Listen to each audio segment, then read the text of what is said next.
damaging. This is very damaging. It situates almost everything we know of what the author of the Quran is introducing. It situates it not in Mecca, but way up 1,000 miles further north in Jerusalem. Now, what is the new material you're going to introduce? We're all waiting with bated breath. Over to you.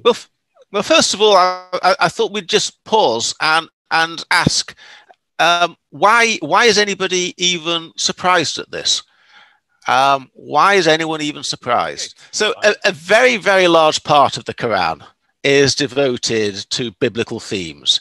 It involves many biblical characters like Abraham and Noah and Moses and Jesus. It retells stories like the flood and Moses, the Exodus stories, and so on. Many of the same theological ideas that are in the Bible, like the end of days, God's judgment, heaven and hell, appear in the Quran. They're not always very recognizable, but they are there. The Quran's laws are based, things like the prohibition of eating swine are based upon the Old Testament laws.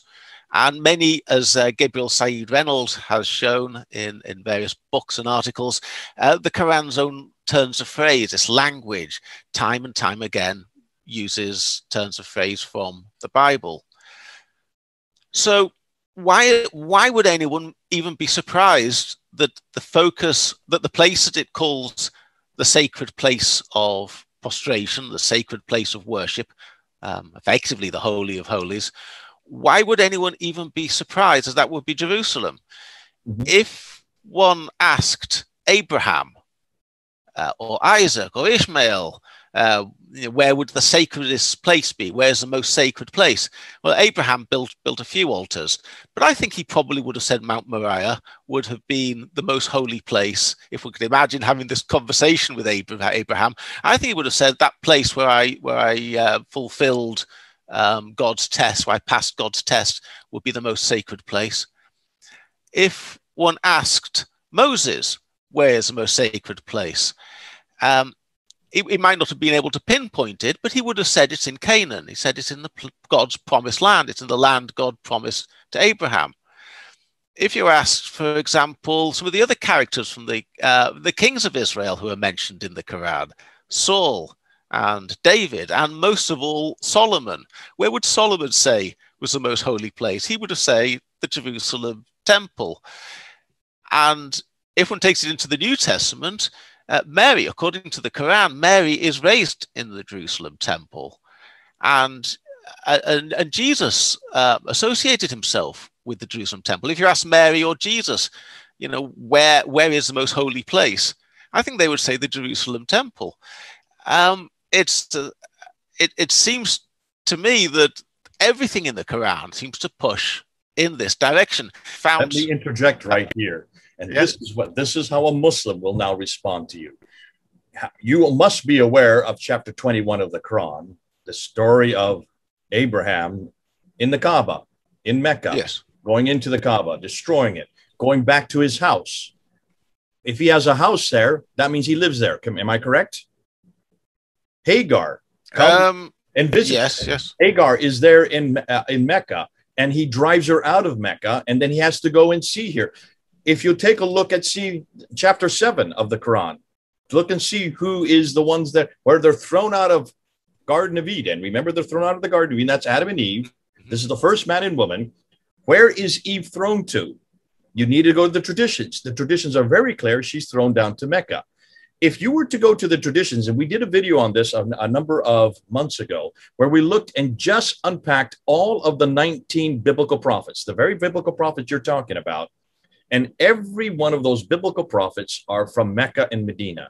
Not one of them is from up in Jerusalem. That's why this is a huge surprise to many Muslims. It's not a surprise to you and me. But for Muslims, they're going to confront you on this, and they're going to say, no. All these events, these biblical prophets that we're talking about, that includes Solomon that you just mentioned, that includes also all the others the 19 others that are biblical prophets. This all takes place in the Hijaz, in Arabia. So what you're suggesting, and for us, this is almost laughable. You are correct. For us, we would say this is not a surprise for us. In fact, we're wondering why Muslims haven't picked up on this and haven't realized that this is a huge historical anachronism for them. If they're going to continue with this notion that Abraham and Eve and all the other prophets lived way down 1,000 miles further south in a place called Mecca and Medina. Yes. Mel did a wonderful, Mel has done some really, really great videos over the years. I think one of my favorite images of Mel's is when he talks about Las Vegas. And he talks about, he produces some pictures of Las Vegas, and they've got a little Eiffel Tower there, don't they? And they've got a little Statue of Liberty, and they've got some pyramids. And yes, Mel says, if you have a desert, you can put anything in the desert. It's a blank sheet, and you could tell any story and say, because there's nobody there to disagree with you. The land doesn't have its own history that would contradict you. But what I say here, my thesis here is if one reads the Quran and one reads about Abraham and so on, and all the stories that predate the Quran, it's clear that it's all that it's all about the story of the stories from the Bible. And if you take all the stories from the Bible, it's about it's all, or the central part is about Jerusalem. Paul, let me just say one thing on this. You must have been to the British Museum. Possibly, if you've ever been in London, you have to go to the British Museum. If you go to France, you need to go to the one in Paris. If you ever get out to Iraq, go to the Mosul Museum, and you go to all these museums around the world. The one in Cairo. Every one of them have artifact after artifact after artifact from the different periods, from the Assyrian period, from the Babylonian period, from the Persian periods, all these different periods with artifacts that support the biblical text, that support First and Second Kings, First and Second Chronicles, First and Second Samuel. I did a whole tour of the British Museum, a 4-hour tour that I had over 6,000 people go through when I was living in London, just looking at all the support for the biblical references. Artifact after artifact, obelisks and tablets and murals and you name it, stelas and all the rest. They all support exactly what the Bible says. And in every case, they place these prophets up north. Nowhere do they place them. Dan Gibson he went to a meeting a number of years ago, and he went and he asked archaeologists who were in Mecca, who are from Saudi Arabia, who were at a convention in Europe. And he went up to them and he said, with all this building that's going on in Mecca right now, with all these cranes and these huge skyscrapers that are going up, the fourth highest skyscraper in the world is now erected there with that huge clock tower. And he said, when you are making these skyscrapers, you have to drill huge foundations. You have to dig to create the foundations. You as archaeologists, I'm sure you have gone and you have asked for all the artifacts that they're digging up out of the sands there in Mecca. What have you found? And their response to him was, we have only found an old Ottoman fort from 1299.